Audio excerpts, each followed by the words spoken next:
तद्दर्शनध्वस्त समस्त किल्बिषः स्वच्छमलान्तःकरणोऽभ्यजान् मुनिः।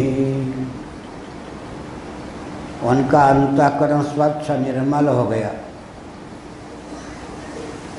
प्रविद्ध भक्त्या प्रणयासुलोचनः, अंतःकरण की निर्मलता की भी कसौटी है।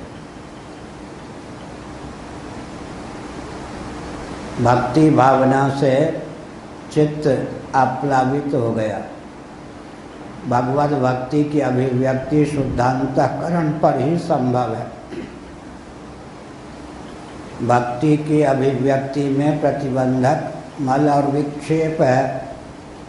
मल और विक्षेप का अपनोदन होने पर या मल विक्षेप के शिथिल होने पर भक्ति का उद्रेक होता है।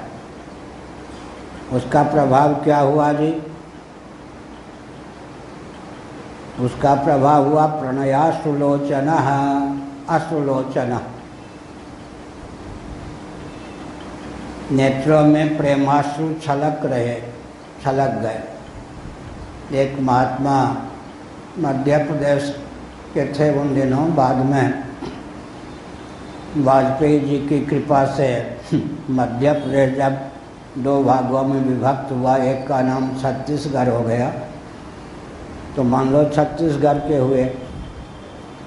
नैमिषारण्य में उन्होंने अपना अनुभव मुझे बताया। 6 महीने तक उन्होंने भगवान के नाम का 2-2 घंटे 1.5 घंटे नित्य संकीर्तन किया। 6 महीने के बाद एक बूंद प्रेमाश्रु की अभिव्यक्ति हुई। हृदय वज्र है, बहुत विकट स्थिति है। व्यवहार में कौन ऐसा व्यक्ति है जो हंसना न जानता हो, रोना न जानता हो? कितने ऐसे व्यक्ति हैं कि भगवान की कोई दिव्य लीला की स्फूर्ति होने पर हंसते हो? कितने ऐसे व्यक्ति हैं जो भगवान के लिए रुदन करते हो? बहुत कठिन काम है। रोना तो है, लेकिन रोने से भगवान की प्राप्ति हो सकती है। भगवान के लिए कहाँ रोना होता है? बिल्कुल नहीं। यहाँ तो कोई अनुकूल घटना घट गई, हंसी मजाक में उल्लास हो गया, ठाका मार के हंस पड़े। भगवान की कोई मुदमयी लीला की स्फूर्ति होने पर कहाँ हास्य की अभिव्यक्ति होती है? बड़ी विकट स्थिति। हमारे पूज्य गुरुदेव कहते थे, धर्म सम्राट श्री करपात्री जी महाभाग क्या है ना, कम से कम भगवान कितने प्रिय हों, कम से कम। प्यासे को जितना प्रिय पानी लगता है उतने प्रिय भी हैं भगवान। क्या पूज्य गुरुदेव कहते थे, बंगाली कोई हो तो बुरा न माने, भूखा बंगाली को भात ही भात सूझता है। जो भी भूखा हो, भूख की दशा में अन्न में जितनी प्रीति होती है, अन्न प्राप्त करने के लिए जितनी लपक होती है, कभी स्वप्न में भी भगवत प्राप्ति के लिए उस प्रकार की प्रीति का, उस प्रकार के लपक का उदय हुआ? भगवान कम से कम, तुलसीदास जी ने समापन कैसे किया? कामी नारी प्यारे जिन, लोभी के प्रिय दाम, तिम रघुनाथ निरंतर, प्रिय लागो मोहि राम। रघुनाथ और राम 2 नाम लिया। रघु का अर्थ यहाँ पर लक्षणा से जीव है। जीवन धन जगन्नाथ आप हैं, और राम हैं, सबके हृदय में प्रत्यगात्मा होकर रमण करते हैं। बहुत अच्छा उदाहरण है। क्रोध को स्थान नहीं दिया। उसका रहस्य क्या है? दैवी संपत्ति संपन्न जो महानुभाव होते हैं, वो तो अस्मिता और राग, और सबसे ऊपर है अविद्या। 10-15 दिन पहले मैंने कहा था, अविद्या, अस्मिता, राग का ही प्रयोग भगवान के लिए कर सकते हैं। अब योग दर्शन को भक्ति सिद्धांत में ढालकर मैं बोल रहा हूँ। अविद्या, अस्मिता, राग, द्वेष, अभिनिवेश, ये पंच क्लेश हैं या नहीं? अरे जो क्लेश हैं, क्लेश में हेतु हैं, उन्हीं को भगवान की ओर उन्मुख कर दो ना, तभी तो भवसागर से तर जाओगे। वो भी तो नहीं करते। बड़ी विकट समस्या है। आते ही कोई पूछता है या पूछती है, महाराज कितने दिन में भगवान मिलेंगे? बड़ी विकट समस्या। मैंने समय की कटौती भगवान के लिए ही। कितने दिन में एक बच्चा पूछे कि अभी OI सीख रहा हूँ, कितने दिन में MA पास हो जाऊँगा? वहाँ तो 15 वर्ष, 16 वर्ष, 17 वर्ष धैर्य चाहिए। लेकिन यहाँ तो कबीरदास ने लिखा, सुई का दान करके व्यक्ति आकाश की ओर देखने लगा, मेरे लिए विमान आ रहा है या नहीं।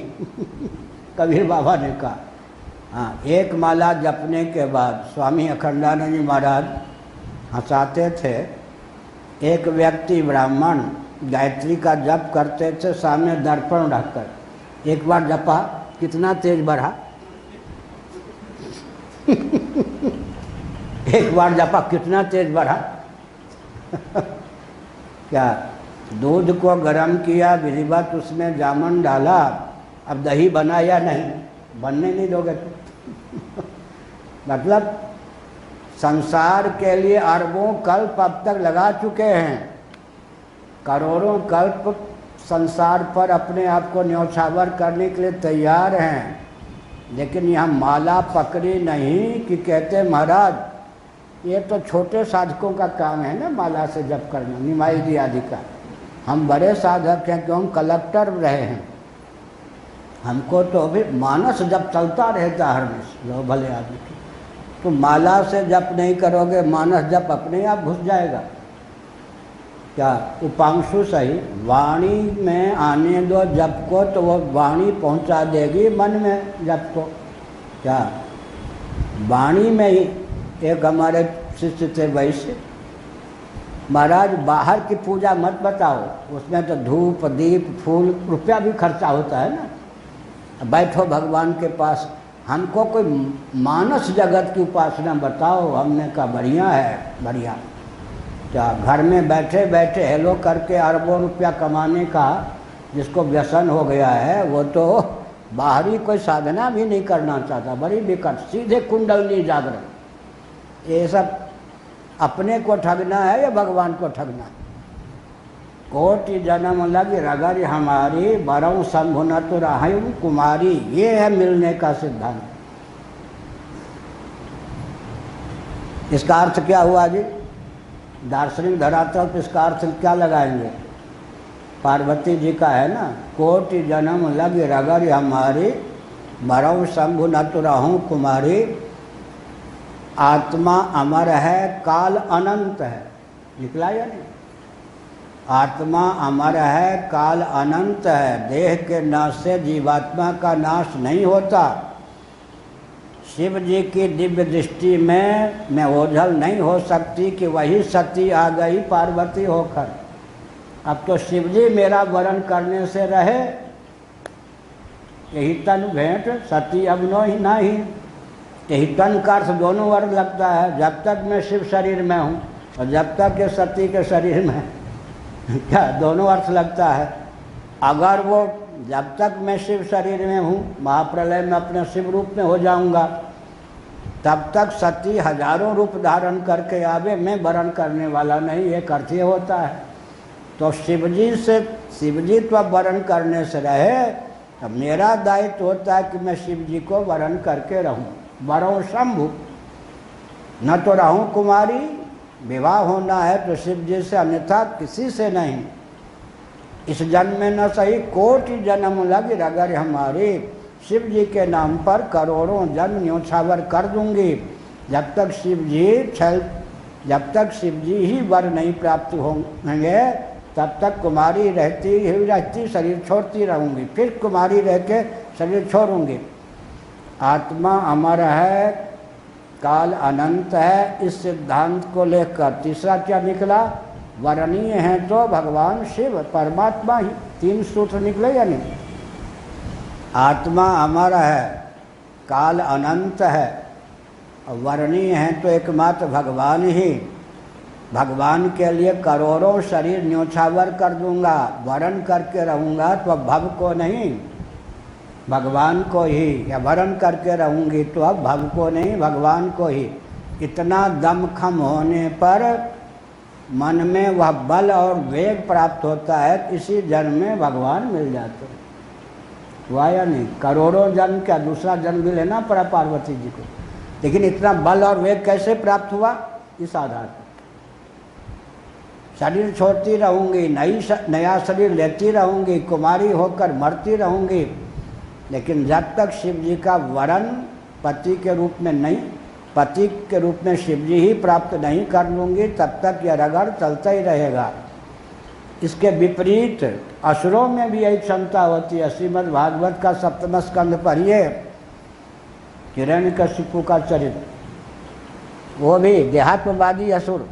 हमारी धारा उधर न चलिए। असुरों के 2 भेद होते हैं, एक देहात्मवादी असुर, एक देह के नाश से जीव का नाश नहीं होता, देह से विविक्त जीव तत्व है, ऐसे असुर।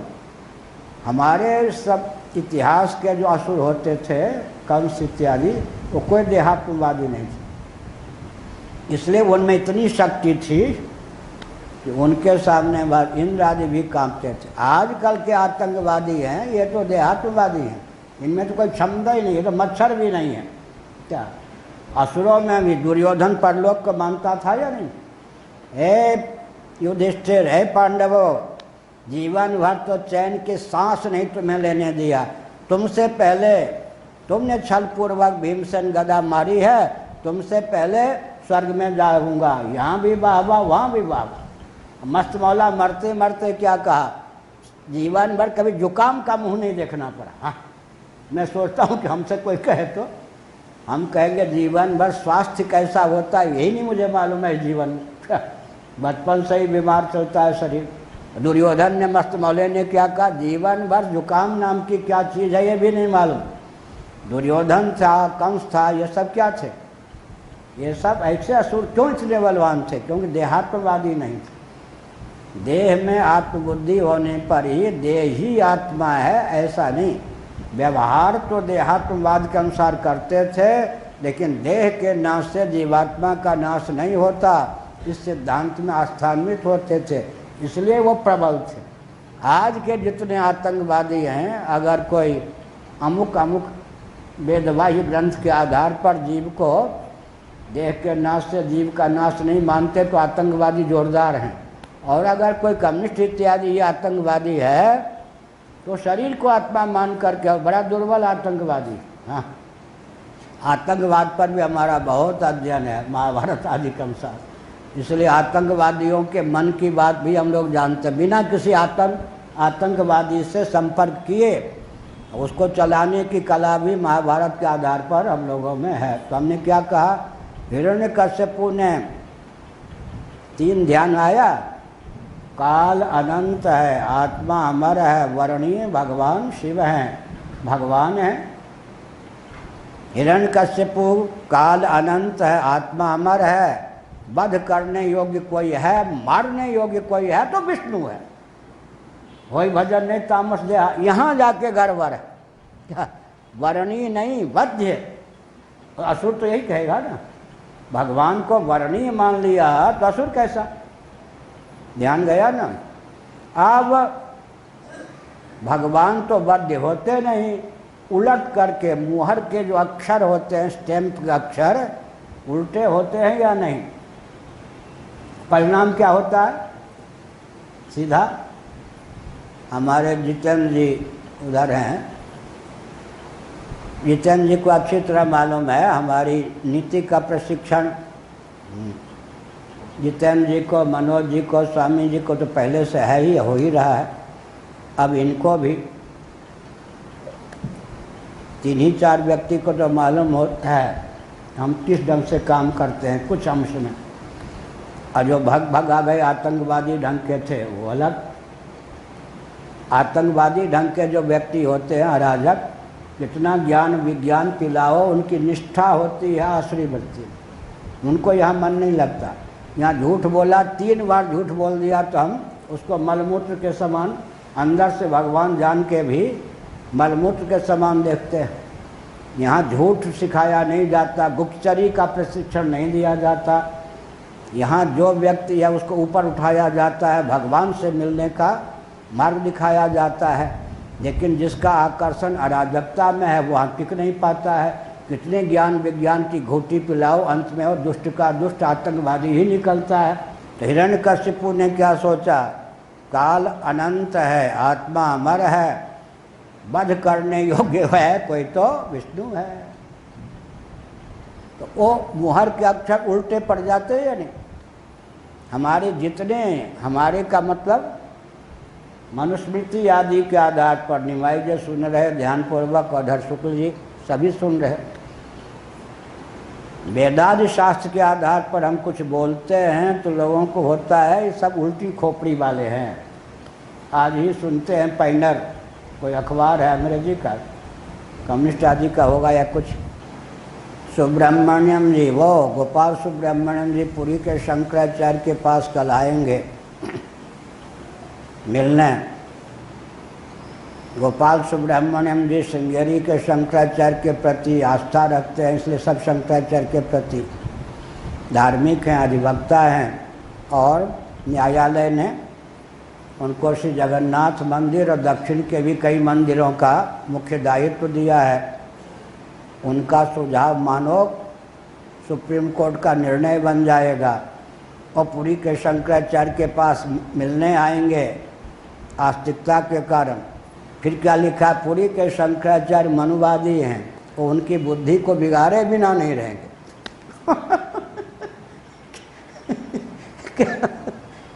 अब देखो इतनी उल्टी खोपड़ी अंग्रेजों ने भारतीयों की कर दी।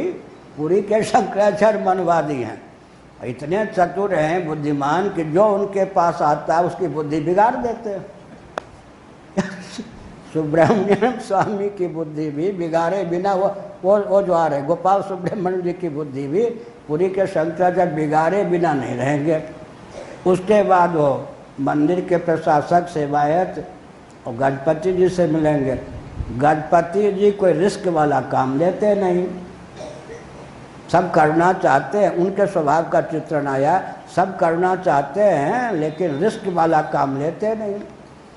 अंत में अगर सुब्रमण्य स्वामी के मस्तिष्क में जो शंकराचार्य डाल के उनके मस्तिष्क को विकृत कर देंगे, झाड़ फूक करने में अगर सेवायत आदि समर्थ नहीं हुए तो मनुवाद का जो मनुवादी शंकराचार्य का जो सुझाव होगा वही सुप्रीम कोर्ट का निर्णय हो जाएगा। बहुत गड़बड़ की संभावना।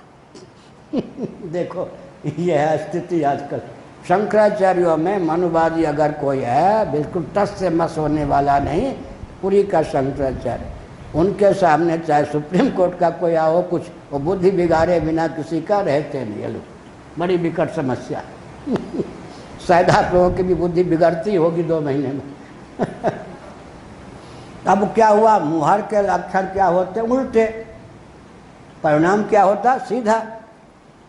यहाँ दाष्टान्तिक में क्या, असुर जो है शापित होने के कारण किसी प्रतिबंध के, जितने असुर हुए हैं उनके पूर्व जन्म का चरित्र है या नहीं, यहाँ भी तो हो रहा है या नहीं। चित्रकेतु वृत्रासुर बन गए, लेकिन देखिए कितना उत्कर्ष अभी चल रहा है। कोई न कोई जीवन में सनातनी वैदिक विधा से जीवन व्यतीत करने वाले से कोई न कोई प्रमाद हो जाता है क्षणिक, वो शाप आदि के वशीभूत होकर बेचारे असुर बन जाते हैं। तो उनमें दोनों प्रकार की निष्ठा रहती है। पूर्व उपासना का भी अंतर्निहित प्रभाव रहता है, शापित हो जाने के कारण आसुरी वृत्ति भी पर्याप्त होती है। दोनों, कभी वो अंदर का स्वभाव प्रकट हो जाता है, कभी अधिकतर बाहर का स्वभाव प्रकट रहता है। तो भगवान विष्णु भद्य हैं, उनको मारे बिना नहीं रहूँगा। अब पलट गया, मुहर के अक्षर पलट गए तो क्या हो गया, भगवान विष्णु अवध्य हैं, वो मारे बिना मुझे नहीं रहेंगे, उनके हाथों से मरने पर मेरा काम बन जाएगा। अर्थ ये है क्या? मरने के लिए कहता है, उनको मारे बिना नहीं रहूँगा। उल्टी भाषा होती है असुरों की। और जिससे मरना चाहता है उसी के लिए कहता है तुम्हें मारे बिना नहीं रहूँगा। अंदर की भावना क्या है? मारी चादी के देख लीजिए ना। जिससे मरना चाहता है उसको कहता तुम्हें मारे बिना नहीं रहूँगा। तो हम लोग मुस्कुराते हैं, हम समझ जाते हमारे हाथों मरना चाहता। हमारे मन कोई भी दैवी संपत्ति संपन्न व्यक्ति हैं, भगवान साक्षात देवाधिदेव हैं, उनसे मरने की इच्छा है, लेकिन शापित व्यक्ति क्या रागपूर्वक तो भजन नहीं कर सकता। तो मैंने क्या विषय चलाया था? योग दर्शन के अनुसार अविद्या, अस्मिता, राग, द्वेष, अभिनिवेश। अविद्या की बात कुछ बाद में समझ में आएगी। कार्य कोटि की अविद्या, अध्यास कोटि की अविद्या का नाम यहाँ पर योग दर्शन में अविद्या है, विपर्य कोटि। अस्मिता, अस्मिता बंधन में हेतु है या नहीं? मैं देह हूँ, इंद्रिय हूँ, इस प्रकार। लेकिन अस्मिता गोपियों के हृदय में किस रूप में थी? कृष्णोहम। कहाँ लिखा है? रास पंचाध्यायी श्रीमद् भागवत में। ध्यान करते करते अस्मिता का अक्लिष्ट उपयोग क्या हो गया? अहंग्रह बुद्धि किसमें हो गई? भगवान में, कृष्णोहम। और गीत गोविंदम में क्या कहा गया? मधुरी पुराहमिति भावनशीला। जयदेव जी ने रास पंचाध्यायी में जो कृष्णोहम कहा गया है, कोई गोपी कृष्ण भाव से भावित हो गई, दूसरी गोपी गोपी भाव से भावित थी। कहाँ गए कृष्ण, कहाँ गए कृष्ण ढूंढ रही थी। अब जिसमें कृष्णावेश आ गया था, कृष्ण भाव भावित जो गोपी थी, किसको ढूंढ रही है? कृष्ण को। अरे मैं हूँ कृष्ण, आओ आओ मिलो। वहाँ झूठ नहीं बोल रही थी, वहाँ कृष्ण भाव से भावित ये घटना घटी। लेकिन आप ये मत समझिए कि जिनके लिए मैं कह रहा हूँ वो कृष्ण थे, लेकिन घटना सच्ची है।